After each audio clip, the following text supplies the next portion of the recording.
Salam, sekali lagi kita bertemu dalam pemberitaan Injil Tuhan. Saya Pastor Gideon akan membawa kita terus belajar dari firman Tuhan.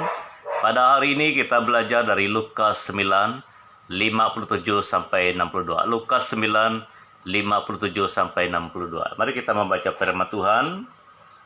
Ketika Yesus dan murid-muridnya melanjutkan perjalanan mereka, berkatalah murid di tengah jalan kepada Yesus, "Aku akan mengikut engkau kemanapun engkau pergi."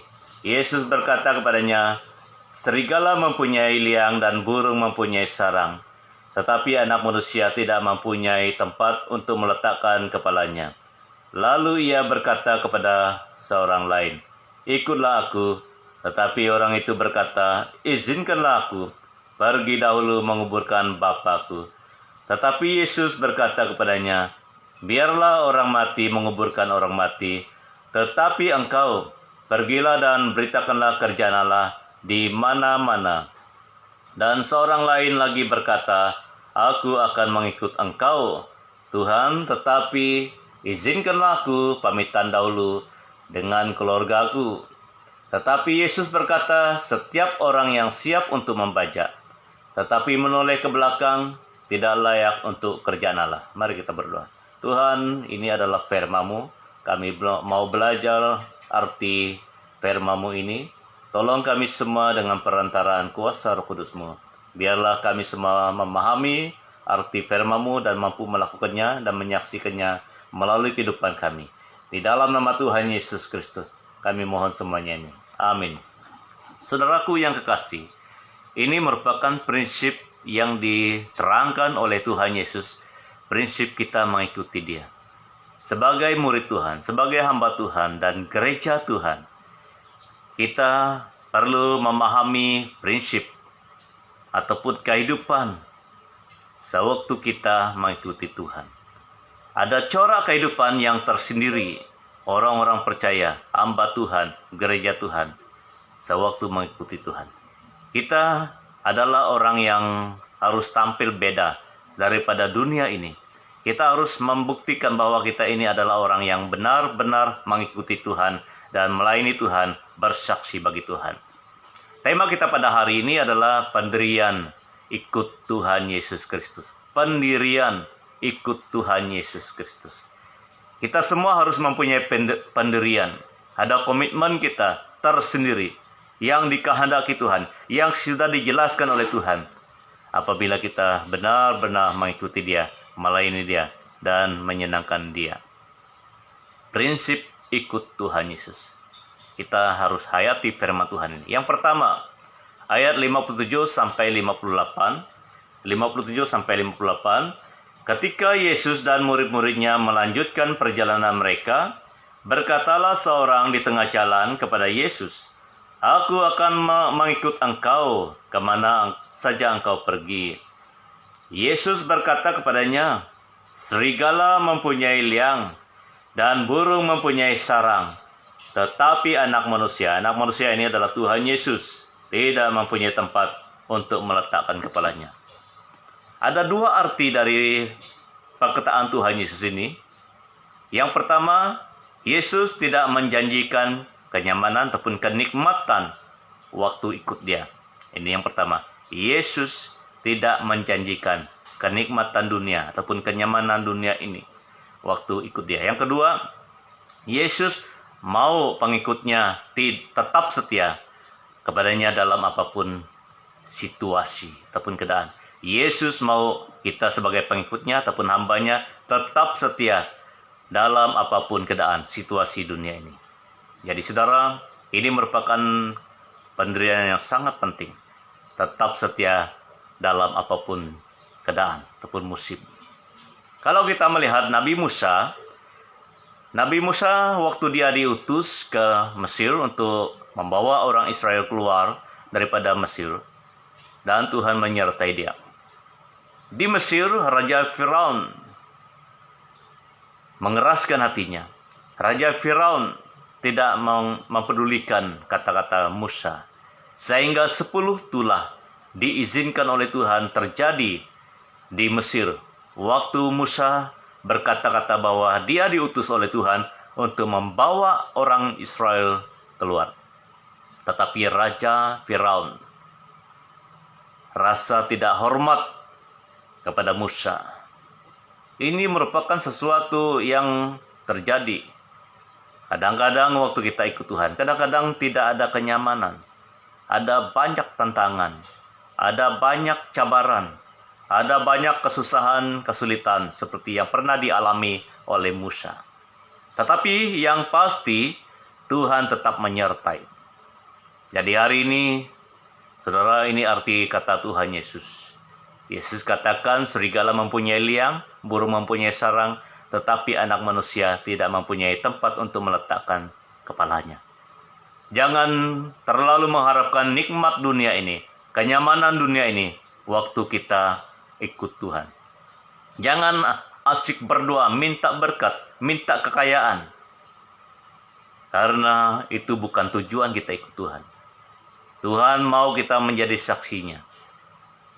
Dia tidak menjanjikan kenyamanan, kenikmatan dunia ini, tapi dia berjanji akan menyertai kita. Kalau kita melihat rasul-rasul, adalah orang yang dipanggil Tuhan, dipenuhi dengan urapan kuasa Tuhan, juga teraniaya. Seperti Paulus, beberapa kali teraniaya, mengalami kesusahan ikut Tuhan.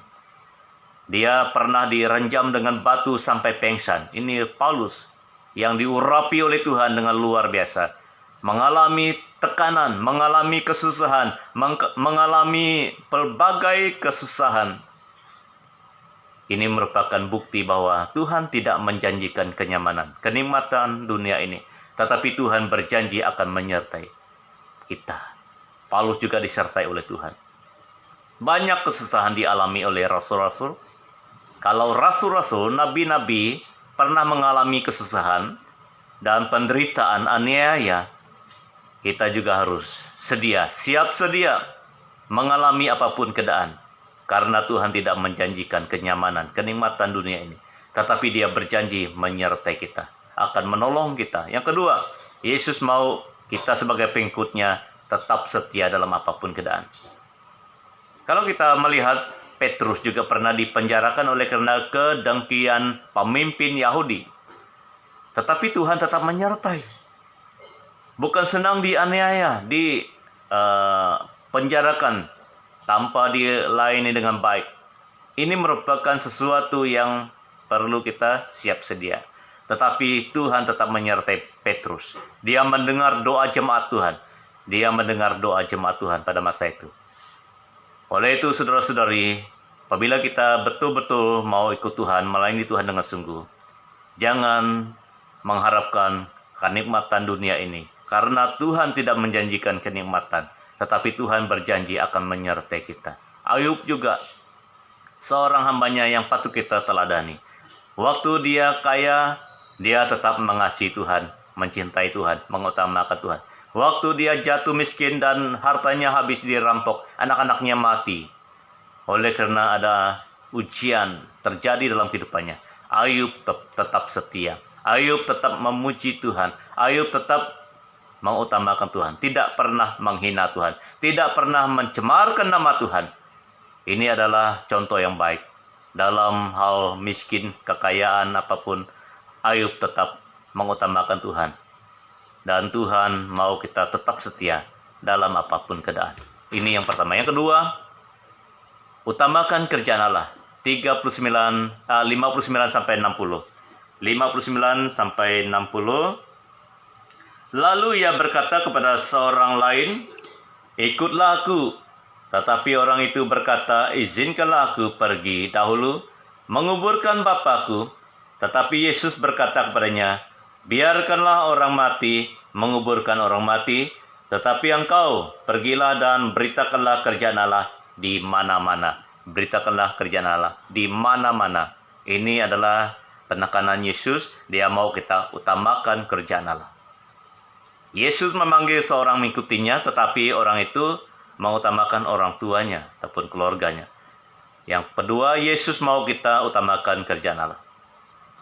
Itulah Tuhan katakan dalam Matius 10 ayat 37. Barang siapa mengasihi bapa atau ibunya lebih daripadaku, kata Tuhan, ia tidak layak bagiku. Dan barang siapa mengasihi anaknya laki-laki atau perempuan lebih daripadaku, ia tidak layak bagiku, kata Tuhan. Jadi apa maksudnya? Kita tidak boleh mau utamakan orang lain, termasuk keluarga kita, lebih daripada Tuhan. Kita harus utamakan Tuhan. Karena apabila kita mengasihi Tuhan, mengutamakan Tuhan, Tuhan memampukan kita mengasihi orang lain, termasuk keluarga kita. Itu maksudnya, kata Tuhan, biarkan orang menguruskan bahagian dia. Engkau ikutlah aku, beritakanlah kerjaan Allah. Oleh itu, Bapak, Ibu, Saudara-saudari yang kekasih, kita harus utamakan kerjaan Allah terlebih dahulu. Kasihilah Tuhan kita terlebih dahulu, maka Tuhan akan memampukan kita mengasihi orang lain, mengasihi keluarga kita, mengasihi pasangan kita, mengasihi anak kita. Utamakan Tuhan. Oleh itu, kita harus betul-betul mengutamakan Tuhan terlebih dahulu. Kita tidak boleh banyak alasan. Kita harus utamakan Tuhan dalam segala waktu, dalam apapun yang kita lakukan. Tuhan akan memampukan kita mengasihi orang lain, termasuk keluarga kita. Asalkan kita utamakan dia terlebih dahulu. Karena dia adalah sumber hikmat, sumber kekuatan kita untuk mengasihi orang lain juga.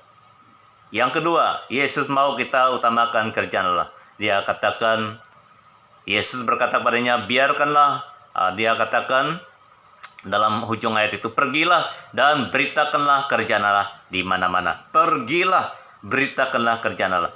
Kerjaan Allah ini adalah tentang Tuhan, tentang firman Tuhan, tentang rencana Tuhan, karena Tuhan mau kita semua di Injili, mengenal Injil, mengasihi Tuhan dengan sungguh-sungguh, karena tujuan Tuhan bukan di bumi ini. Tujuan Tuhan adalah membawa kita pulang ke surga. Itulah dia katakan, carilah dahulu kerjaan Allah dan kebenarannya, maka semuanya akan ditambahkan kepadamu. Matius 6:33. Kita harus utamakan kerjaan Allah dan kebenarannya, maka kita akan mengenal rencana dan kehendak Tuhan dalam kehidupan kita.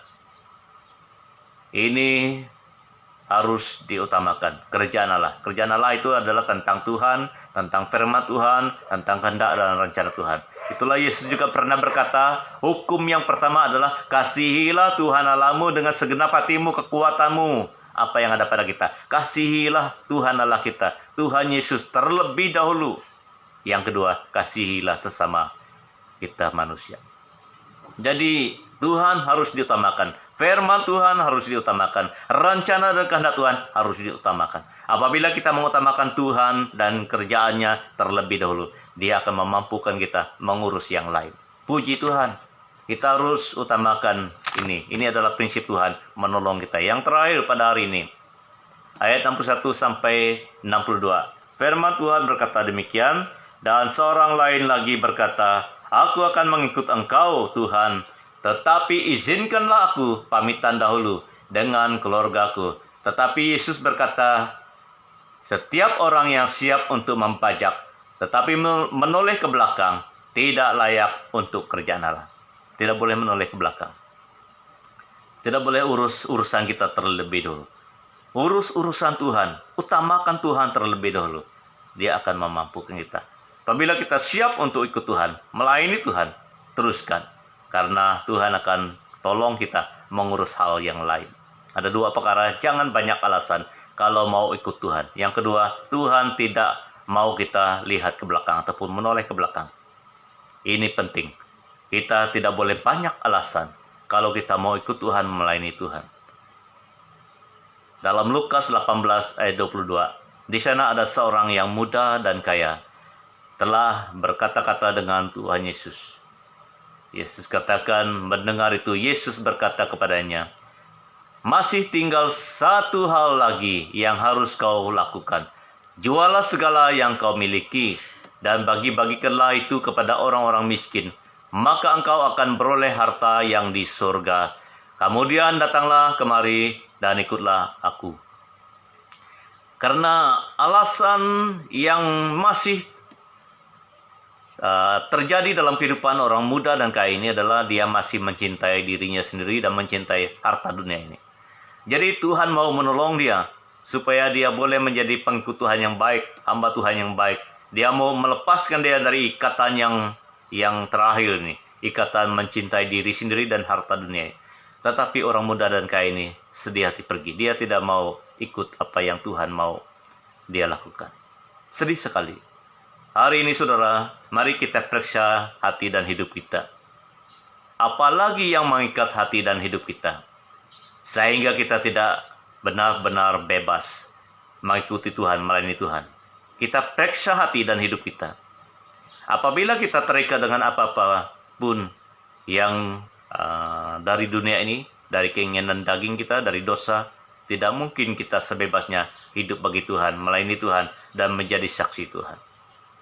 Karena Tuhan mau kita tidak banyak alasan untuk mengikuti Dia. Dia mau kita benar-benar merdeka, bebas, dan betul-betul dibebaskan oleh Tuhan untuk menjadi anaknya, hambanya. Dan yang kedua, Tuhan tidak mau kita lihat ke belakang ataupun menoleh ke belakang. Karena Dia katakan, setiap orang yang siap untuk membajak, tetapi menoleh ke belakang, tidak layak untuk kerjaan Allah, kata Tuhan Yesus. Setiap orang yang siap untuk membajak, mengerjakan sesuatu untuk Tuhan, tetapi menoleh ke belakang, tidak layak bagi kerjaan Allah. Seorang bernama Demas, hamba Tuhan bersama dengan Rasul Paulus, dia sudah mengenal firman, dia sudah dipimpin oleh Tuhan dan mempunyai roh Tuhan. Tetapi dalam 2 Timotius 4 ayat 10, menyatakan, karena Demas telah mencintai dunia ini dan meninggalkan aku, kata Paulus. Dia menoleh ke belakang. Sudah dibebaskan oleh Tuhan, sudah diterangkan hatinya oleh Tuhan, tetapi dia masih menoleh ke belakang. Jadi kita sebagai gereja Tuhan, hamba Tuhan, tidak boleh kita melihat kehidupan kita yang lama. Tidak boleh kita mengikuti cara hidup yang lama, dosa, kejahatan, dan keadaan hidup kita yang tidak berkenan dengan Tuhan, yang sudah kita tinggalkan. Kita harus lupakan itu. Kita tidak boleh melihat dan menoleh dan mengikuti jejak itu lagi. Seperti Demas. Demas sebenarnya sudah dimerdekakan oleh Tuhan, sudah dipakai menjadi alatnya, tetapi dia menoleh ke belakang. Demas telah mencintai dunia ini dan meninggalkan aku, kata Paulus. Jadi ini merupakan pesanan kita. Pendirian kita adalah tidak boleh menoleh ke belakang. Tidak boleh mengulangi kesilapan, tidak boleh mengulangi dosa, tidak boleh mengulangi kehidupan lama kita. Kita harus terus ikut Tuhan. Kita melihat gereja di barat sekarang ini. Banyak gereja yang ditutup, banyak gereja yang dijual kepada orang lain karena mereka menoleh ke belakang. Orang barat lebih dahulu mengenal Yesus, menjadi orang Kristen daripada kita. Tetapi kenapa mereka menjual gereja mereka? Kenapa mereka mengutamakan dunia ini?